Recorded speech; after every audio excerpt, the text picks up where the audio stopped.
예, 이번 이제 피부에 수학생물 해가지고 여기까지. 우리나라 좀 간단히 쓰면 해류를 이제 우리가 크로시아 해로 하는데 따뜻한 물입니다. 난류가 그리고 또 북한에서 내려오는 북한 난류 내려오는 물이 만나는 곳입니다. 우리나라가. 그리고 크로시아 흑주 해로 거리기 때문에 그다음에 크로시아 갈라져 나온 걸 우리가 스시나 난류라고 하는데 이게 우리나라 수산생물에 가장 참 중요합니다. 근데 특히 중요한 거는 우리나라 바다는 우리가 아마 초등학교 다녔을 때 사회시간 나눠갔을 때 들어보셨을 겁니다. 찬물과 따뜻한 물이 만나면 경계지역이다. 그래서 우리나라 고기가 많이 잡힌다. 이런 말을 하는데 맞는 말입니다.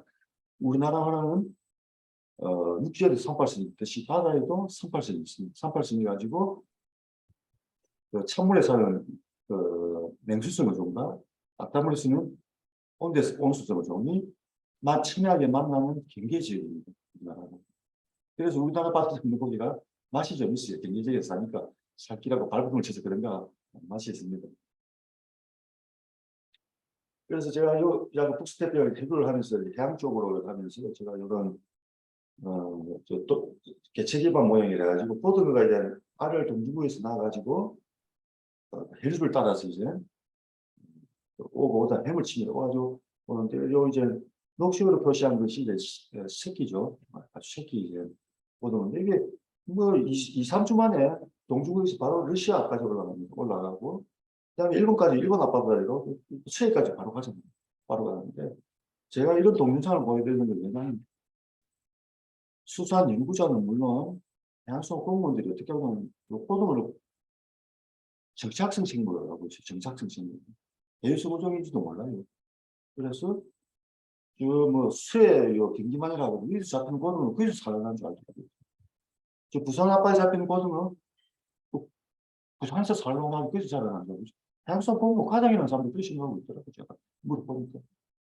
어디 뭐 국립 무슨 수산 연구기관에 물어보니까 착각하고 있어요. 배우 어종이야 모르고 있더라고요. 제가 이걸 보여주니까 그럼 좀 정신 좀 차리는 거예요. 오늘 배우 어종이나 동중에서 바로 러시아 항해까지 바로 올라가 버리구나. 동중 홋카이도까지 바로 올라가 버리구나. 이걸 북서태평양 전체에서 나온다 이 말이죠. 자, 이걸 그래서 제가 뭐냐면 제일 할당량이랑 하려면 보통은 칭링, 칭을 하고 있는데 멸치 요걸 우리나라는 해서는 안 된다 이 말이죠. 우리나라 안 잡는 거 다른 나라에서 다 잡아버리고 우리나라 잡는 거 그냥 아까 보도를 보여드렸죠. 우리나라 작은 스치 지나가는 거 조금 잡는 거예요. 그걸 수산자료 평가를 하려면 북스태핑 정치를 대해서 우리가 보도를 자료 평가를 해야 되거든요.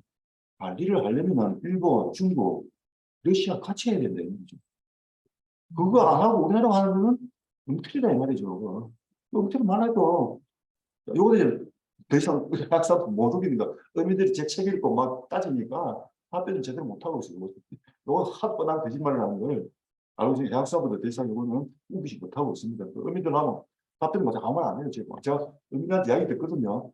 토론회니 뭐 정책 설명회 가서 전국 어민들 다 항의를 할까요? 이거 가지고 영틀이 아니냐 하니까 답변이 없대요. 양수상 공무원들은 다 듣고 있습니다. 저거. 그래서 아까 우리나라가 이제는 확 잡혔다가 안 잡히는 종들이 있습니다. 마리치가 예를 들어 70년, 80년 확 잡혔다가 지금 거의 안 잡혀요. 정어리 1940년대 뭐 100만 톤 이상 잡혔다가 80년대 또 굉장히 많이 잡혔어요. 일본에는 수백만 톤 잡고 정어리 비인데 자 마리치와 정어리는 아열대스 고종입니다. 따뜻한 물을 좋아하는 종이고 대구가 있거든요. 대구도 굉장히 많이 잡혔다가 50, 한 달도 안 잡혔어요. 1950년대부터 1990년 거의 안 잡혔다가 2000년대 이후에 지금 굉장히 많이 잡히고 있습니다. 많이 잡히고 있어요. 이제 찬물에 사는 어종이죠. 또 비슷하게 칭어가 있습니다. 칭어도 한때 이제 5만 톤이 일제시대에 잡다가 거의 안 잡히다가 대구처럼 대구와 같이 이제 지금 굉장히 많이 잡히고 있어요. 지금 온통 좀 통해 가면 칭어인데 저 찬물입니다. 이렇게 이제 크게 변동합니다. 안 잡혔다가 또 많이 잡히고. 너무 좁아지나? 예? 자, 이런 어종인데, 그래서 제가 냉수선 어종이라고 했는데, 제가 아까 말씀드린, 자, 예를 들어보죠. 맹태가 그 냉수선 어종입니다. 대표적으로 대구처럼. 맹태 세계 서식적인 표를 보면은, 우리나라 저 앞바다하고 고성 앞바다만 보고 있는데 전체를 안 보죠 이 말이에요. 밴드시에 공포에서 공포입니다.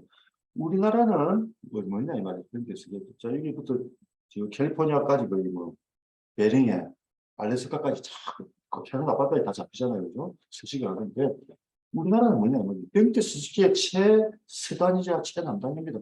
제일 끝머리 변방이 채고 있다는 우리 반은. 이렇게 제일 변방에 이것도 모르고 있어요. 수단항만사 넓게 봐야 된다고 이야기했잖아요. 이 말은 뭐냐면 냉대 서식지가 조금 북쪽으로 수축이 돼도 다른데 요 베링이나 이런 데 많이 잡히고 있지만 우리나라는 씨가 많은 것처럼 보는데 말이죠. 씨가 많은 것처럼 우리나라 제일 변방이거든요. 반대로 냉대 서식지가 조금만 남쪽으로 내려오고 서쪽으로 조금만 더 확장이 돼도 우리 밭에서는 냉태가 넘쳐나는 거죠. 냉태가 막 확 돌아왔다고 그러겠죠. 우리가 변방입니다. 우리나라. 자, 다른 것은 대구도 마찬가지입니다. 대구도 이제 세가지고 잡히고 외대구래가 잡히는데 자, 전체 범위에서 우리나라는 변방에 지고 있습니다. 제가 그때 경제지역이죠. 그죠? 그래서 대구가 잡혔다 안 잡혔다 하는데 그게 대구를 많이 잡으러 그런 게 아니고 대구 서식지가 북쪽으로 조금 올라오는 간에 거의 안 잡혔다가 서쪽, 남쪽으로 조금만 내려오면은 우리나라에 많이 잡히게 되는 것이고 대구 돌아왔다. 이런 상태거든요. 청어도 마찬가지죠. 사물이 사는 거죠. 북극을 해야죠. 인도 영이 되는데 우리나라 역시 변방입니다. 끝에 끝머리에 끝이라서 그래서 실제 조금 올라가면 북상하면 우리나라에서 안 잡혔다가 원체를 조금 내려오면은 많이 잡히거든요. 반대에 아열대가 줍니다. 아열대는 또 보면 다릅니다. 아까 삼조기 또 보죠. 삼조기는 서식지 우리나라는 최북단입니다. 사실 아까 반대죠. 그래서 서식지가 올라오면 인평도까지 잡히고 내려가면 인평도 안 잡히니까 안 잡히고 이러죠. 그래서 내가 우리나라도 변방적입니다. 우리나라 경제적이라 이거죠. 국방관계고 갈치도 마찬가지로 뭐 전 세계에 우리나라가 국방관계입니다. 우리나라 이로는 바다 이로는 갈치가 안 잡힌다 이 말이죠. 자꾸 거꾸로죠. 말지치 마찬가지죠. 말지치가 우리나라 끝에 위치하고 있어요. 그래서 말지치 서식지가 아래쪽으로 내려가면은 우리나라 거의 안 잡혀요. 또 올라오면은 또 우리나라 말지치 80m 확 잡혔다가 내려가고 그런 겁니다. 말지치. 저글이 마찬가지로 올해 내려가면 아열대우성입니다. 적도지에 잡혀있는데 저 내려갔다가 지금 올해 갑자기 놀러 오니까 이제 40년 만에 올라와가지고 뭐 나의 바닥에 온통 저글이 덮였잖아요. 뭐저 마산 마음에 막 저글이가 몰려들고 이랬는데요. 저글이 가지고 또 제가 막 마산만 저글이 하도 40년 만에 몰려들으니까 뭐 정말 저글이 떼주고 해가지고 제가 이것 때문에 언론에서 2달 정도 지금 대학 수산부로 시급을 싸움하고 있는데 논쟁을 하고 있는데 저글이 되게 뭐 죽은 데에 19군데서 5채가 발견되고 있다고 합니다. 그래가지고 무슨 은인이라고 발표 명중사수가 부족해가지고 발표를 하는데 아직 소설을 쓰고 있더라고요. 지금. 더 웃긴 거는 소설을 아직 공무원 조직사회잖아요. 밑에부터 원장 밑에 뭐 부장, 원장, 장관까지 똑같은 소리로 제 혼자랑 저쩌고 뭐 하고 있는데 그래서 제가 뭐 퀴즈를 냅니다. 그래서 자 다음 중 마산항 정어리 폐사체 사진인 것을 이렇게 되고 퀴즈를 냅니다. 제가 뭐 시간이 없으니까 정답은 2번입니다. 2번. 다른 거 다른 애국사례고요. 애국사례 여기서 이제 여기서 뭐 혹시 용료사수 부족으로 죽었을지도 모른다고 한 유일한 사례가 미국 캘리포니아 쪽에 뭐 10년 전에 일어났는데 여기 보면 아시면 상처가 없습니다. 영주사수 상처가 없다면 그냥 죽었잖아요. 요건 왜 반토막이 나 있잖아요. 왜 반토막이 나 있겠어요? 마사람이 장풍이 불어서 그래요? 아닙니다. 그물에 걸렸다가 버린 겁니다. 그물에 걸렸다가 선사가 틀어내잖아요. 잘려가지고 하고 버린 거죠. 영어가 버린 게 알 수 있는데 아니라고 하니까. 그 멸치 잡는 어법은 2가지가 있습니다. 하나는 근인망이라 가지고 굉장히 부드럽죠, 볼이. 이제 멸치는 굉장히 부드럽게 잡는 방법이 있고, 그다음에 연한 선망이라고 하는데, 이제 그물이 좀 크기가 커요. 근데 이걸 그냥 삥 둘러싸면, 제가 선망을 둘러싸면 이제 보존이 잘 되는데, 이걸 이제 트롤처럼 끌고 갈 수도 있어요. 그러면 이제 파손이 되죠. 깨끗하게 안 나는데 이 두 가지는 일체뿐만 봐도 구분할 수 있습니다. 요거는 근접망이 잡은 거 아닙니다. 요거는 대행선망, 아까 인화선망에서 잡은 거예요.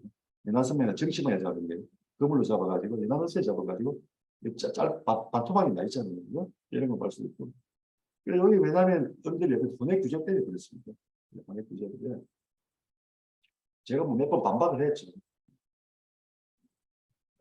아무튼 제일 그렇고 코미디도 아니고 제가 말하는데 제가 이런 사진 보면 그 국립수산까지 뭐라 발표를 했냐면 처음에 용존산소 부족해가지고 그 증거로 입을 벌리고 죽고 있다고 정어리가 네?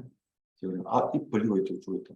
그런 말도 안 되는 이야기를 코미디도 아니고 그걸 저 KBS 전국 조간뉴스에 다 탑뉴스로 실렸어요. 기사 제목으로 중앙일보, 조선일보, 한국일보에 입 벌린 지 알고 보니 산소 부족이 원인이네 그래가지고 조간신문이 다 전국 그렇게 다 실었어요. KBS, MC 다 그렇게 보도해서 이건 뭐 SBS 뉴스도 그런 말도 안 되는 코미디 같은 이야기를 하고 있는데 자 그 수산가는 왜 그런지 모르죠. 말도 안 되는 하냐면 농조산소라는 걸 이제 정해놓고 그 끼 맞추는 거예요. 그 이시면은 100이라는 게 있으면 100에 다 100가지 다 설명할 수 있어야 돼요. 의미가 들어가는 거죠. 100 중에서 1만 가지 설명하는 일부가 입을 저거리가 대사체가 있으면 그 중에 입 벌리고 있는 개체는 0.001%도 안 돼요. 그 스마일 그림 거 아마 10%는 되겠네요. 그런데 자기들 뭐냐면 10만에서 잡은 거 있잖아요. 그거 샘플 해보니까 70%가 넘게 입을 벌리고 죽고 있더래요. 그건 왜 입을 벌리고 있어요? 아까 연하게 잡아가지고 배에 끌어올리니까 살아있을 때 말이죠. 살아있으니까 이제 공기를 호흡해야 돼서 입을 벌리다가 죽는 거죠. 근데 대부분 폐사체는 입을 다 다물고 있어요. 제가 사진을 보여주는데 이런 3분 사진인데 요 근육망에 잡힌 거 100%다 다물고 있습니다. 용존산소 부족을 죽으면 입을 벌릴 이유가 없어요. 다 다물고 죽었지. 그 증거가 내놓은 입 다물고 입을 다물고 있어요. 용존산소 부족으로 우리가 인증을 해줄 수 있지. 입 벌린 거는 용존산소 부족이 아니고 배 위로 올라와요. 뭐 산소 부족은 맞죠. 산소 부족은 맞는데 용존산소 부족도 맞아요. 왜냐하면 근육망이라도 아까 이 잡히면은 말씀했죠. 근육망이라는 일산 잡히면 그물이 잡히면은 움직이지 못하기 때문에 결국은 오래 있으면은 산소 부족에서 죽는 건 맞아요. 근육망이도 오래 놔두면은 멸치도 죽고 정글도 죽습니다. 예, 움직이지 못하기 때문에 물이 또 내부랑 차단이 되잖아요. 차단이 되기 때문에 산소 부족이 죽는 건 맞습니다. 용존산소 부족만 그거는 맞는데 그러면 왜 용존산소 부족이 있냐면 제가 말한 거는 그물이 잡혀가지고 용존산소 부족을 죽는 거고 해양수산부나 국립수산과학원에서는 지그리가 갑자기 너무 많아가지고 많이 모여가지고 뭐 죽었다고 하는데 너무 많이 가지고 막 너무 많이 몰려가지고 막 산소 부족 그 말도 안 되는 소리를 지그리는 산소 부족한들이 회피를 잘하고 호칭이 가지고 소식합니다. 소식하기 때문에 그 빈산소 수계랑 관계가 없어요. 처음에 빈산소 수계 때문이라고 했다가 또 뒤에 이유를 바꾸면 빈산소로 수계로 설명할 수 있는 데는 아까 9개 정점 중에서 2군데도 안 돼요. 나머지 7군데는 빈산소 수계가 간척도 안 됐어요. 그러니까 의미를 싹 바꿔가지고 또 보도자료 대표로 하다가 또 이제 정거리가 막 몰려가지고 자살했대 말이죠. 그런 이야기를 말도 안 되는 이야기를 하는데 이것도 뭐 좀 더 클레면 정리를 하면 그러니까 정리를 하면 넘어야 될 테니까 네, 뭐 그런 게 있는데 그래서 아까 정을 중간에 있고 근데 여러 점이 딱 정글지가 확 나타났다가 이제 죽어지는 얘기인데 꼭 그 경계점만 있는 건 아닙니다. 또 중간화점도 있습니다. 남북과 굉장히 중간에 위치합니다. 아까 호등은 같은 호등은 우리나라가 수직지가 그 경계에 위치하고 있지 않기 때문에 이렇게 구준이 많이 잡혀요. 호등은. 자, 중간 지지가 우리나라 중간 지역이기 때문에 그렇습니다. 호등은 오징어도 마찬가지입니다. 좀 등락은 있지만은 자꾸 오징어가 안 잡히니까 늑대꼴로 하지 않는가 맨제 전에 걱정을 하는 대양수산에서 제가 살짝 걱정하지 말았고 다시 돌아온다고 등락폭은 있지만은 단 최근 기후 지구온난화로 어장이 북쪽으로 올라갔으면 치추는 사실이에요. 일본에서 많이 줄어들었고 북한이 러시아는 지금 많이 잡고 있습니다. 하지만 우리나라에서도 아직 안 잡히는 놈이 다시 또 내려올 때도 있고 그렇습니다. 지금. 멸치 같은 거 우리나라 중간해이기 때문에 꾸준히 많이 잡힙니다. 멸치. 피해시할 필요가 없는데 하고 있는데 자, 이 정도 하고 나머지는 또 제가 우리 기후 금방 마치도록 하죠. 조금 남았으니까.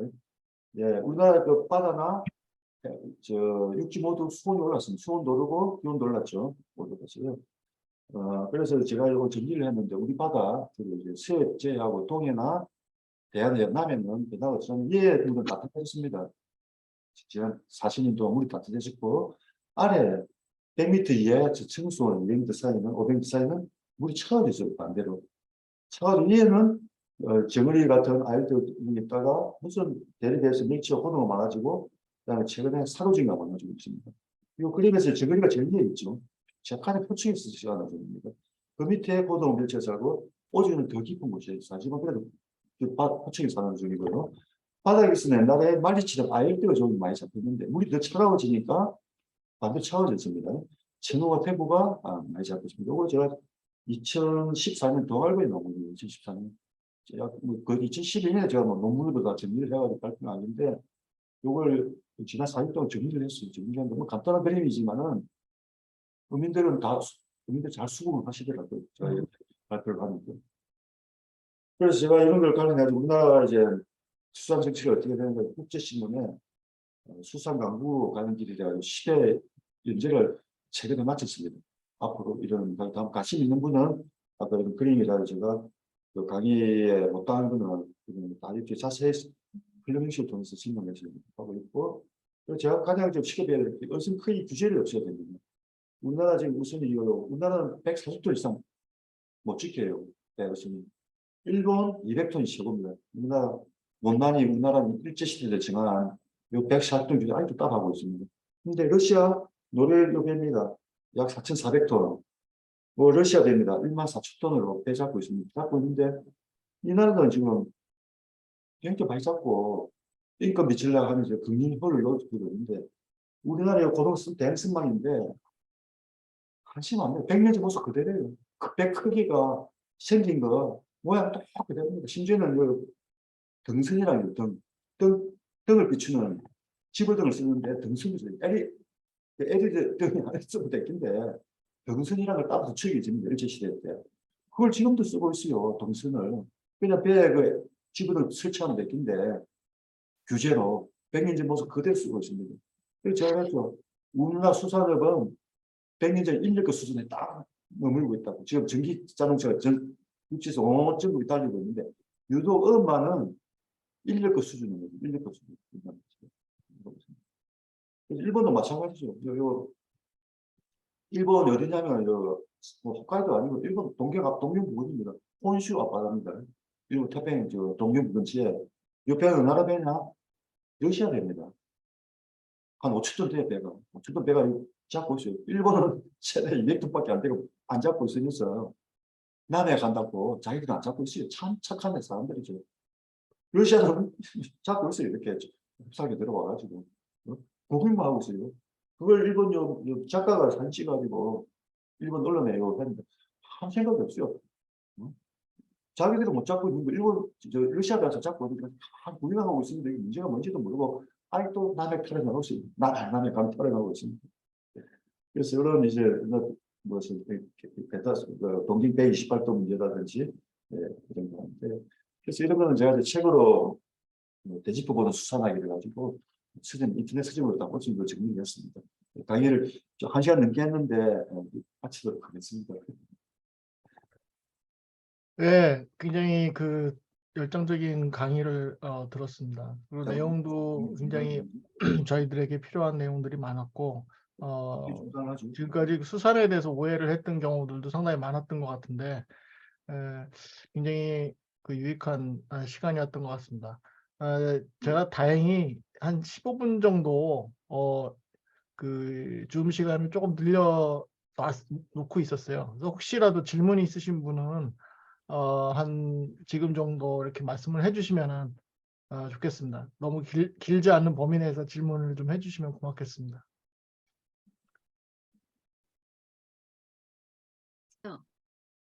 예, 김경욱 선생님.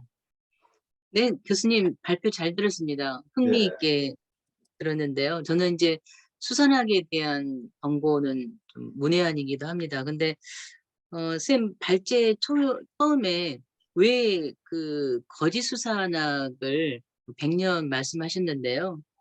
2018년도 우리나라의 그 수산물 소비량을 보게 되면은 뭐 동아시아에서 가장 높다고 나와요.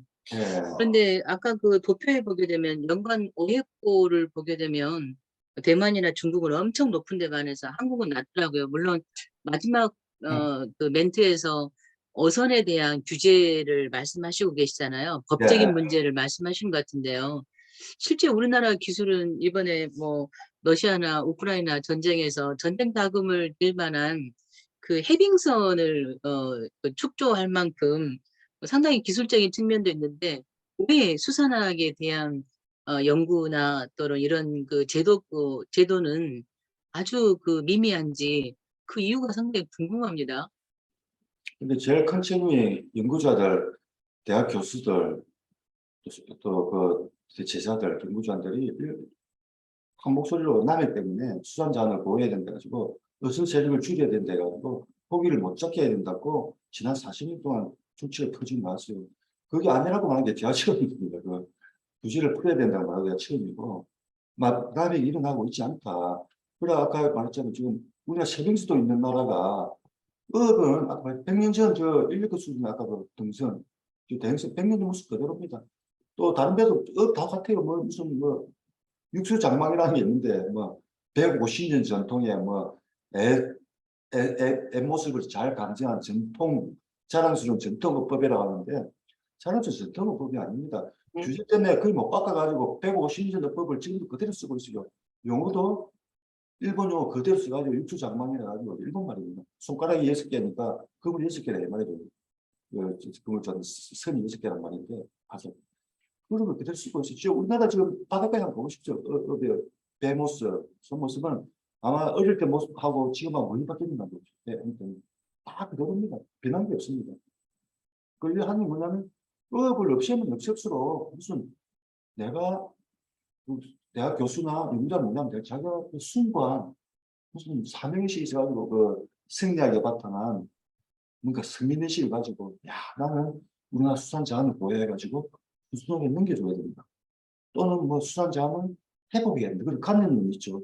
내가 뭔가 대단한 고상한 목표를 하여서 뭔가를 하고 있다는 그런 이상주의 착각에 빠지시요. 그 4년 동안. 근데 그게 아니라고 말하는 사람이 있어야 되는데 아까 그런 도제식 수산 분야에 패거리 문화라고 했죠. 그게 아니라고 말하는 사람이 아무도 없어요. 저는 이제 그 수산 분야하고 이제 아까 말했 뭐 옛날 부경대나 또 옛날에 부산 수산대 그래서 그 독점하다시피 그다음에 뭐 제주대학이라든지 뭐 군산 이런 일부는 있지만은 자 그런 데서 반대의 목소리 못 냅니다. 선후배가 다 있기고 이렇게 가지고. 근데 저는 당연히 서울대 출신이라 가지고 근데 제한이 없잖아요. 서울대 출신 중에 뭐 수사관 사람 몇 사람이 있겠습니까? 또 지금까지 남아 대학교 저는 저밖에 없으니까 제가 마음대로 이야기하지만은 나머지 저 보면 눈치 다 봅니다. 선배도 눈치 보고 하고 또 대학수사부 또 뭐 연구비 좀 받아 오면 좀 눈치 보죠. 저는 연구비 없어도 돼요. 바로 두드려도 되는데 그런 그 동질증이 한 사람이 뭐라 말하면 아니다. 그 과학은 그래서 이해를 제기하고 논쟁을 통해서 발전하는데 이는 한 명이 일하면 똑같이 지머리처럼 똑같이 따라해요. 그래서 그런 문제 때문에 문제가 골골대로 골면 되죠. 잘 되는지 모르겠습니다. 네. 뭐 혹시 또 다른 질문 있으시면 주십시오.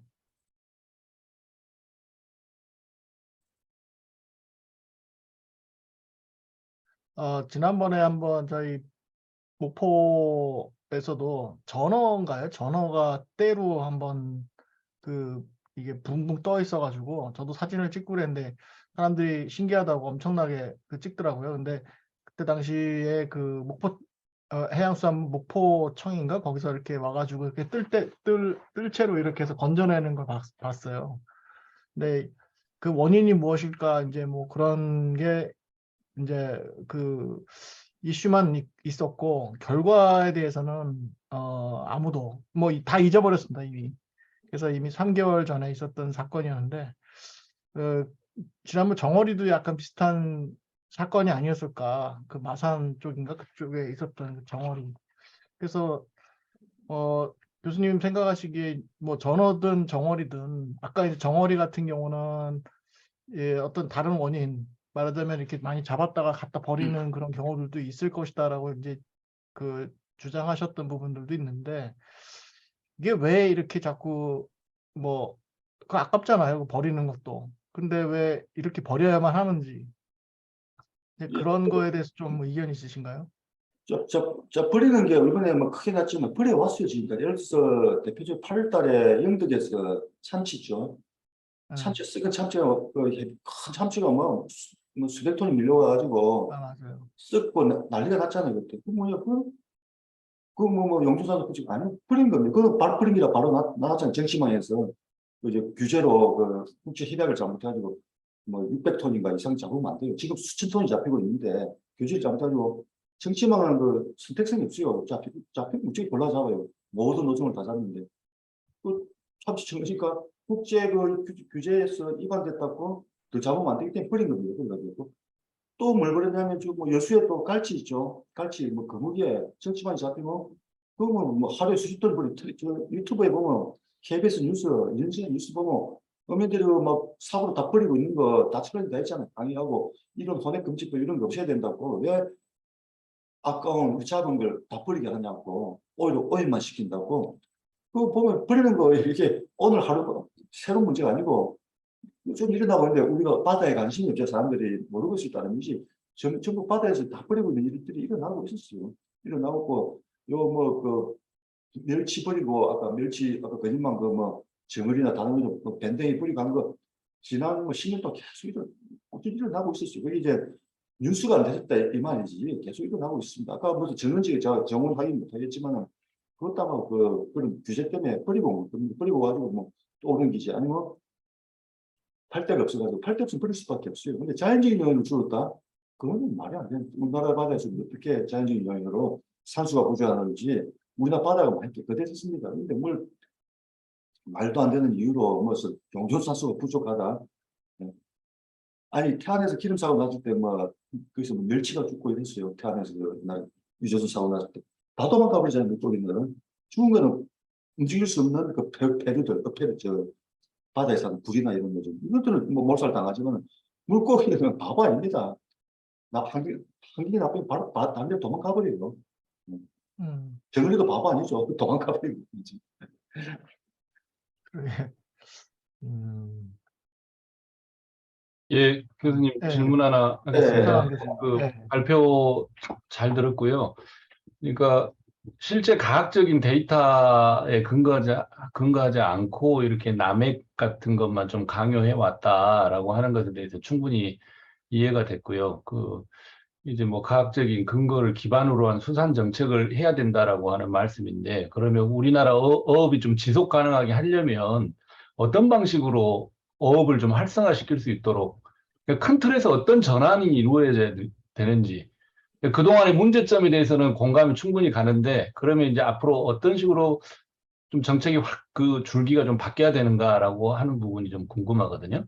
예, 그거는 제가 이제 국제신문 이제 마지막 회에 간단히 정리를 했는데 그 측에 제가 세 가지로 정리를 했습니다. 첫째는 도덕적 관념론, 승리하게 도덕적 잣대를 때리는 바다 생태계에 또 어업에 그걸 다음 실사하고 시도 봐야 된다. 일단 그 시각 자체가 바뀌어야 된다. 그다음에 두 번째로 어업 규제를 없애야 된다. 그 규제를 거의 다 없애고 세 번째 어업 규제 계획을 해양수산부나 간에 맡기지 말고 민간에 맡겨야 된다. 자, 민간에 맡기고 어디 맡기면 수협중앙회라는 조직이 있습니다. 근데 지금은 제가 이런 말 죄송하지만은 간빈단체 비슷해요. 해양수산부에 거의 감시 칸을 벗어나지는 못해요. 그러니까 자율적으로 어민을 위한 정책을 자율적으로 필 수가 없습니다. 그래서 수협을 민간 독립기구로 두자 이 말이죠. 우리나라 국가 인권위원회가 있잖아요. 독립기구. 그것처럼 비슷한 우리가 수산진흥위원회라든지 이런 걸 독립기구를 만들어가지고 그 독립기구 산하로 이제 감독하는 수협중앙회가 이제 해양수산 눈치 안 보고 가서 벗어나가지고 독자적으로 의민을 위한 자율적인 수산 정책을 마음껏 펼 수 있도록 거기서 어업은 또 분쟁이 많거든요. 지역과 업주가 분쟁이 크게 해결하고 그걸 해양수산들이 하지 말고 배 크기 규제라든지 그걸 어민들이 자율적으로 하게 하면 되는데 왜? 물고기 안 잡히면 가장 손해를 보고 고통을 받는 사람은 어민이나 지식인이나 해양수산 공무원들이 아닌 어민들 자신입니다. 그래서 어민들이 고기를 많이 잡아야 깨끗한 바다를 만들고 고기를 많이 잡아야 제일 마음이 간절한 사람들이 어민들인데 그 어민들한테 자율적으로 맡겨주면 되지. 왜 어업하고 관계없는 무슨 대학 교수들, 해양수산 공무원 그 어업 무슨 관계죠? 정규퇴양하고 끝인데 책임도 안 집니까? 그런 사람들 왜 맡기냐 이 말이죠. 어민들 자신들에게 그 주인의식을 주고 관리를 하고 제도를 만들게 하면 되죠. 네, 저는 그렇게 정리를 했습니다. 예, 잘 알겠습니다. 그 채팅창에 박성준 님이 질문 하나 해놓으셨네요.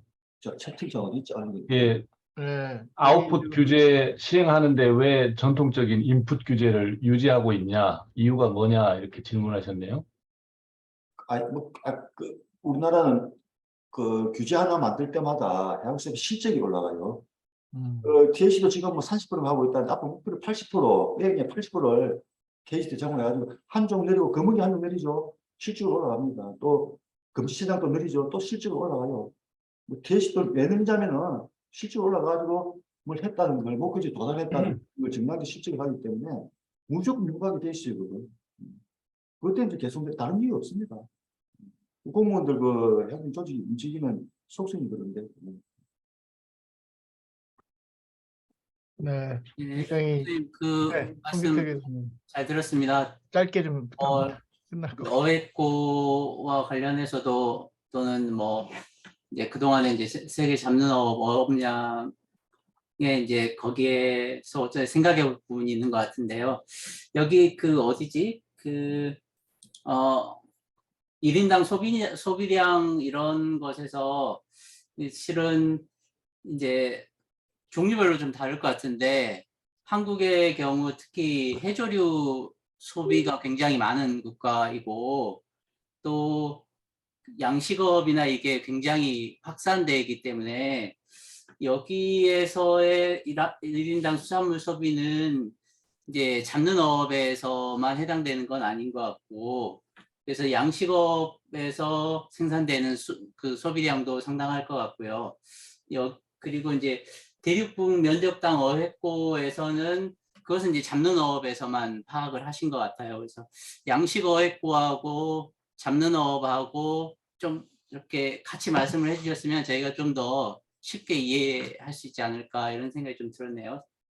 예, 아까 그 잡는 대륙병들 민족은 이제 잡는 것만 포함을 시켰고, 그다음에 이제 소비하는 거 온갖 다 먹잖아요. 뭐.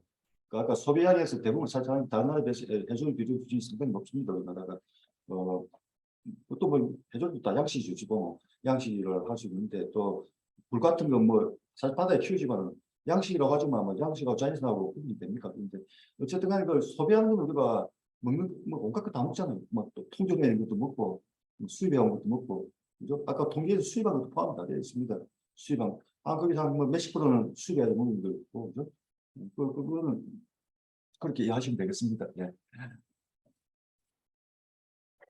네, 오늘 일단 뭐 그 외부에서도 참여를 해주셔가지고 오늘 굉장히 좀 뭔가 다채로운 그런 굉장히 토론의 장이 됐던 것 같습니다. 사실 오늘 2022년 이번 워크숍이 마지막이거든요, 올해. 정 교수님이 그 피날레를 장식해 주셔서 고맙습니다. 우리 저 발표를 해주신 정 교수님께 박수를. 잘 들었습니다. 네, 오늘 고맙습니다. 그래서 네.